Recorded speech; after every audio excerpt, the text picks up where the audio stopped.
3, 2, 1.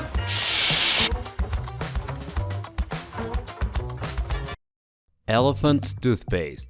A kid's experiment that consists of decomposing pharmacy-level hydrogen peroxide into steam and oxygen using a catalyst like yeast. About a year ago, Mark Rober came up with a version of this experiment that is, how can I say this, a little bit more aggressive. The reaction is in fact so aggressive that Mark Rober said this.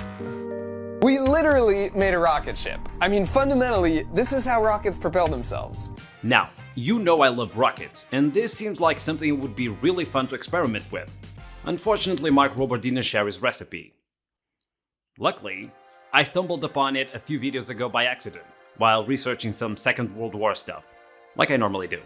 This is gonna be disappointing, but the secret behind the devil's toothpaste reaction is just getting higher concentration hydrogen peroxide. The one that you get at the pharmacy has 3% concentration. If you want to get this kind of result, you need something over 50%. I'm pretty sure that Mark Rober is using hydrogen peroxide that is either 17% concentration or higher, and there's a reason why I didn't want to disclose this to the internet. This chemical is really nasty. Once it comes into contact with anything organic, it self-combusts. I myself was only able to get 50% hydrogen peroxide, but even at this concentration, it's pretty powerful. In terms of catalyst, you have a wide range of options. Mark Rober uses potassium iodide, but I couldn't find that in Portugal, so I'm using potassium permanganate. The potassium permanganate decomposes the hydrogen peroxide pretty quickly, but after talking with Tom from Explosions and Fire, he recommended manganese dioxide, a true catalyst, so I gave it a test. In 3, 2, 1. Well, that was weak. With the permanganate is much more powerful. Can you see this? Look. I'm putting a substantially bigger quantity than I put the permanganate. And see. Oh, it's working better now. Okay, maybe I was mistaken. Okay, so now we're going to do the exact same experiment, but with potassium permanganate. Just so I can show you how different in rate the decomposition is. About the same? Okay. In 3, 2, 1. Look at that. It's gone. It's gone. The hydrogen peroxide is gone. Okay, so this next experiment is a little bit different. You see, the potassium permanganate has a lot of properties. One of them is being a very good oxidizer, which means it makes things burn pretty quickly. So what I'm going to do is make a ethanol potassium permanganate solution and set it on fire to see what happens. Yeah, that's basically it. So in 3, 2, 1. Okay. So far it's burning pretty normally. I'm going to add a little bit of peroxide to see what happens. Oh shit. Oh boy. Did you see that? Oh, look at that. I think it's the oxygen coming out. Yeah, boy! That could work as an oxidizer. Wow. This is not safe. I was not expecting that. Hell yeah! I know I have a powerful reaction in my hands, but to turn this into a rocket I need a good way to inject and mix both the peroxide and the catalyst. On my last video what I did was I made a solution of potassium permanganate with water. Then I injected that solution and the peroxide into a chamber using 2 syringes. Mixing the permanganate with water is a bad idea because it dilutes it. It makes it lose power. What I need is to keep it in the solid form. And to solve this problem, I took some inspiration on hybrid rocket engines. Do you guys remember when I was using Bob to print high-temperature ceramic parts to make a rocket? One of the big problems that I had at the time was the fact that the parts were porous, so I was having leaks everywhere. But just like my grandfather used to say, sometimes the problems of the past can be the solutions for the future. He mainly used this to describe his kids, but in this case it works pretty well. I designed this square mesh and I 3D printed it using Bob. After treating the parts in the oven, I got myself exactly what I wanted. You see that? That's pretty impressive. It sucks.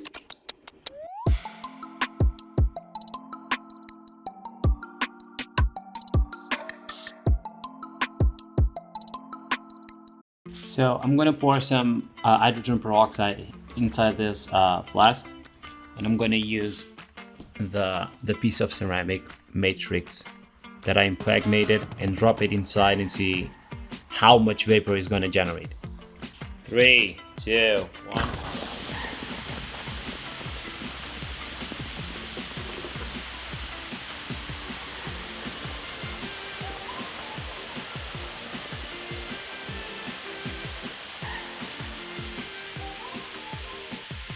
I would say that works pretty well. I also would say that I have a lot to clean. And as you can see, the ceramic is still intact. Still intact. A little bit darkened, but no problem. Okay, so I had a solution for the catalyst, but I still needed a way to pump the peroxide into the chamber. On my last video I did it manually with 2 syringes, but this time I wanted a better solution. I thought of this concept where I would use high pressure CO2 gas to push a piston, which in turn would push the peroxide through the mesh. So using the powers of 3D printing and CNC machining, I made it happen. Roll montage!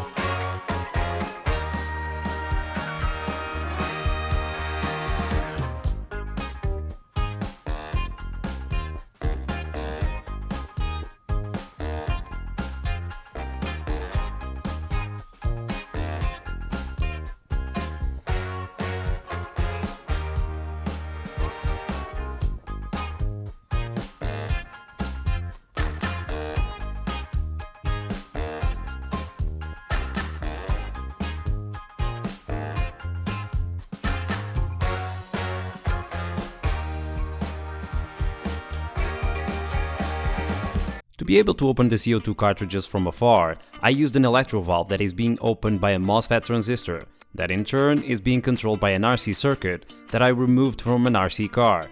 The whole thing is being powered by 8 AAA batteries.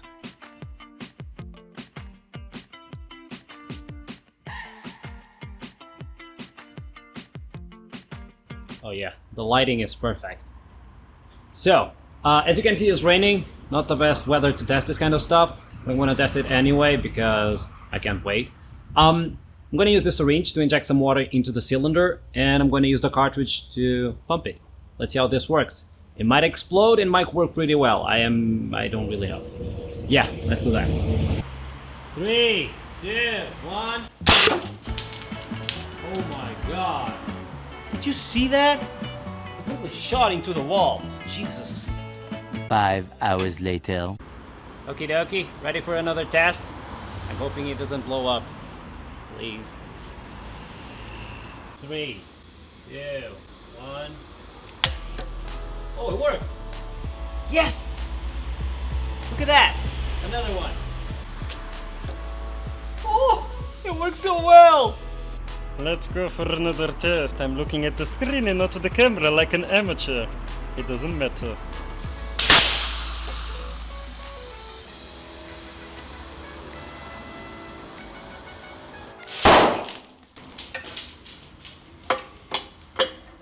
Well, same result. Why did I click the button too long? I'm gonna have to do this all over again. Oh my god. So, I blew up another engine. The CO2 cartridges are just too powerful. It's too much pressure. I need to use less pressure, like compressed air. But even if I used compressed air, the plunger mechanism is not working well. The 3D printed piston has a lot of leaks. I need a better system. I mean, the syringes that I used last time worked pretty well, but I don't really want to do it manually. Wait a second. The syringes.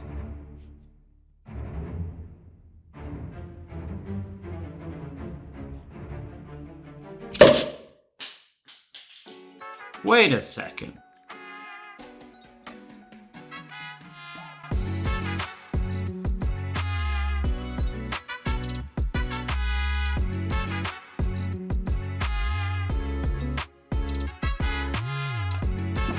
if I have compressed air coming into here, and I put the hydrogen peroxide here, I can push it with a syringe. I don't need to 3D print anything. Well, with a little bit less pressure, of course.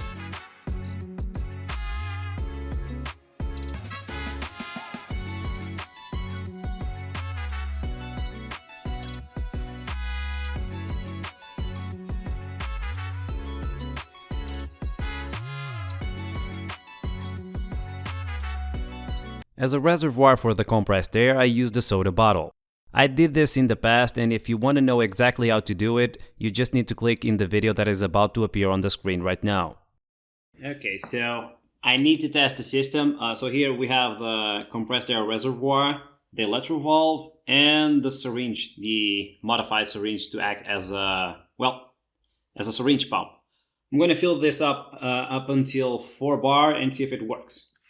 Okay, the bottle is full. I'm going to press the controller and see what happens. Oh! It worked! Did you see that? It worked perfectly. Let's try it again. 3, 2, 1. Nice. Okay, let's try it with some liquid, like water. As you can see, I took the liberty to test the one-way valve as well to see if the plunger has enough force to push it in. Okay, let's put some water inside. 3, 2, 1. Well, it works pretty well. Oh, the electronics. Yep. Mission accomplished. We did it, guys. I mean, not yet. I still have to test the rocket. Now I need to assemble the rocket. Let's get to it.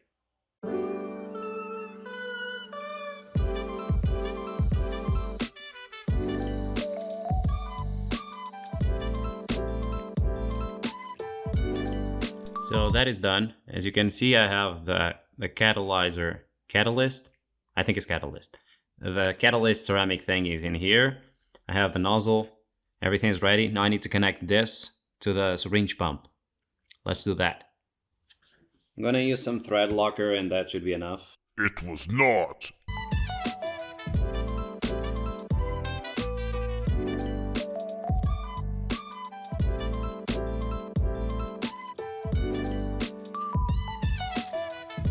And it's ready. Ready for use. So, in theory, the plunger is gonna push the peroxide through the one direction valve, through the catalyst, transform it into steam and oxygen, and out of the nozzle. That's the plan. Let's see if it works. But first, I need to mount it onto something. Let me turn the screen to me so I can see myself in the camera. Okay, so my idea is the following. I have this support that I 3D printed a while ago. It's the same that I used for the test with the pump. And I'm going to mount it on this Sharky McShark skateboard. That is from Luana. She doesn't know I'm using it. She doesn't need to know. Let's not tell her. And I'm going to mount it here, right? The engine is here. The electronics are here. And with a little bit of luck, this is going to become a rocket skateboard. Yep.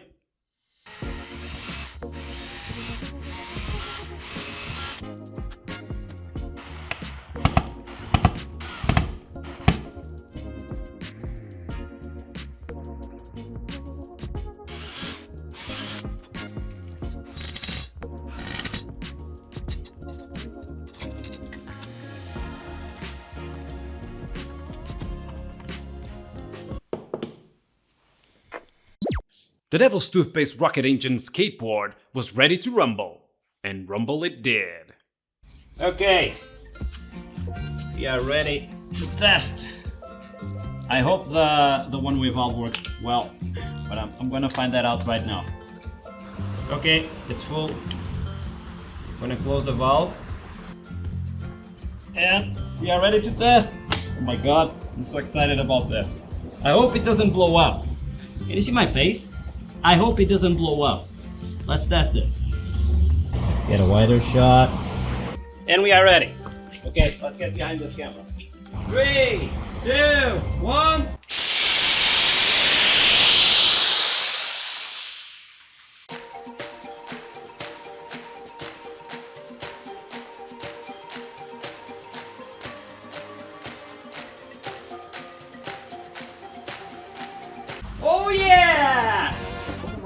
you see that? Oh, Jesus Christ, the goddamn steam. It's still fuming. It was awesome. It moved. It moved. I mean, this is pretty heavy. Can you see me? I'm talking to you. This is pretty heavy. It's producing a decent amount of thrust. I mean, it's not something colossal, but it's pretty amazing. Yeah, let's test it again. Oh, I have a British accent. Okay, so we're gonna repeat the test. I haven't removed the catalyzer. I think it's already. I think we should move fast because the one-way valve is not really separating things. Yeah, let's press record in the cameras and try it again.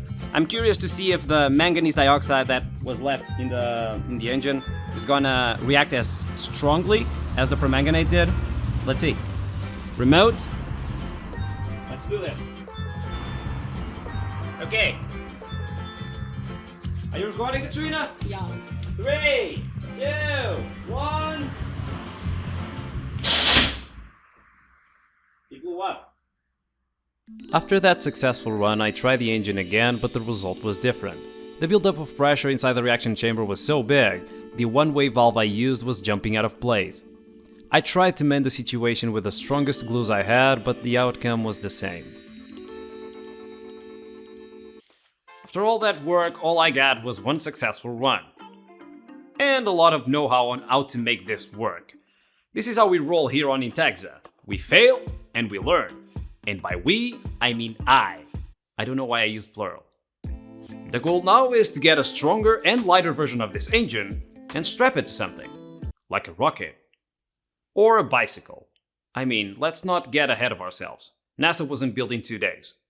This was a super cool project to make, and I made it mostly using 3D printing. If you want to repeat this at home, I'll leave the files in the description. If you don't have a 3D printer, I can help with that as well. On my last video I gave away a 3D printer to the most liked comment suggesting a theme for a future video. The winner was Sidoslaven, and she suggested that I should strap my afterburner to a plane. Well, that sounds like a video to me. If you also want to win a 3D printer, all you need to do is subscribe to the channel, leave a like on this video, and post a comment suggesting a theme for a future video. The most liked comment will receive a brand new 3D printer. Well, this is everything for today. I hope you enjoyed the video, and remember, tomatoes are disgusting. See ya! So the alcohol finally stopped burning, and we have this remaining sludge. And just to prove you, I just proved you, that this is manganese dioxide, or at least some kind of catalyst that reacts with the hydrogen peroxide. I'm gonna pour some drops of hydrogen peroxide inside, so you can see it's still catalyzing it pretty quickly, actually.